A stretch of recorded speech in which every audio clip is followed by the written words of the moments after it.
Example, we have aluminium chloride and on ionization it forms aluminium which is a trivalent ion. Now what is the equivalent weight of aluminium?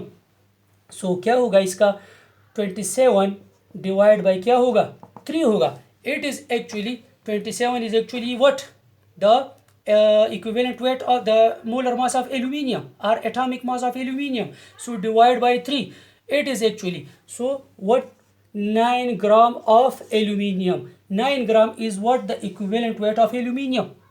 3 9s are 27. So it means 1 Faraday of electricity is needed 1/3 mole of aluminium or any trivalent ion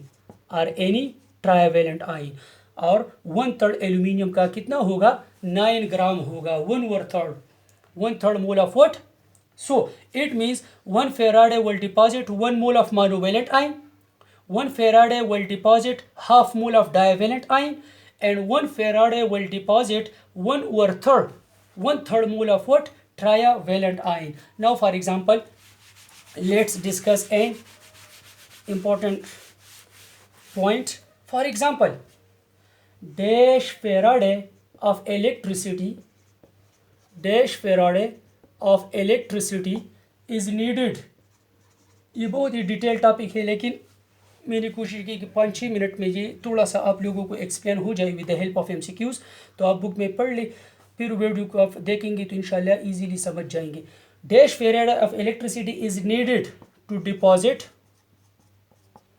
13.5 gram of aluminium from its aqueous solution. So simple सी बात है 13.5 ग्राम. Now 13.5 ग्राम actually क्या है ये aluminium का half mole है because aluminium का molar mass क्या है 27. तो अगर 27 को हम 2 पर डिवाइड करेंगे तो क्या आएगा 13.5 gram. So 13.5 gram is actually what the half mole of aluminium and as we know aluminium is actually trivalent ion. और ट्राइवेलेंट आयन को अगर हम 1 मोल को हम डिपॉजिट करेंगे तो हमको कितने मोल ऑफ इलेक्ट्रॉन चाहिए 3 मोल of electron. 3 mole of electron means how much 3 Faraday of electricity is needed to deposit 1 mole. 1 mole means 27 ग्राम. तो अगर 27 ग्राम के लिए 3 Faraday चाहिए तो हाफ 13.5 ग्राम के लिए इसका क्या चाहिए.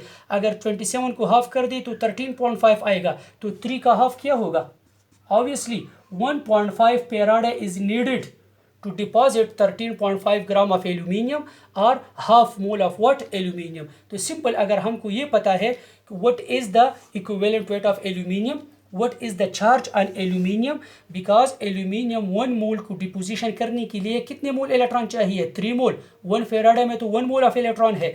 Now let's discuss another question that for example यहाँ पर अक्सर स्टूडेंट कंफ्यूज हो जाते हैं. As we know for example we have cuprous chloride. It is cuprous chloride. Here the oxidation state of copper is +1 and we have cupric chloride. Here the oxidation state of copper is +2. तो अगर हम cupric chloride से 1 mole of copper को deposit करना चाहते हैं so 1 mole of divalent copper because it is transition metal it can have variable. So 1 mole divalent ion के लिए इलेक्ट्रॉन कितने मोल चाहिए 2 मोल. 2 मोल electron means how much electricity 2 Faraday. But here it is cuprous chloride 2 chlorine -2 2 copper +2. तो each copper का क्या होगा +1. तो यहाँ पर चूंकि कॉपर का ऑक्सीडेशन स्टेट +1 है सो इसके 1 मोल की डिपोजिशन के लिए कितने mole 1 mole. 1 mole means 1 Faraday of electricity is needed. तो लाजमी नहीं है कि कॉपर हर जगह +2 हो. तो आपको ये जहन में रखना पड़ेगा cuprous मीन्स कॉपर +1. तो अगर हम if the question is if you want to deposit copper from the cuprous chloride so 1 mole of copper need how much 1 Faraday because cuprous is monovalent. But if you want to deposit copper from cupric chloride or from copper sulfate here also the oxidation state of copper is +2. तो इसकी 1 मोल की deposition के लिए कितने Faraday चाहिए 2 Faraday चाहिए. इसी तरह आपको ये भी जहन में रखना पड़ेगा FeCl2 ferrous chloride FeCl3 ferric chloride. तो अगर 1 मोल फेरिक, ये इस सोल्यूशन से हम 1 मोल आयरन अगर डिपॉजिट करना चाहते हैं तो लाजिमी बात है कितने फेराड है, 3 फेराड है। लेकिन अगर हम यहाँ से डिपोजिशन करना चाहते हैं तो फिर कितना चाहिए, 2 Faraday of electricity is needed. और भी बहुत कुछ डिटेल है इसमें, लेकिन इंशाल्लाह these points will cover something is better than nothing that.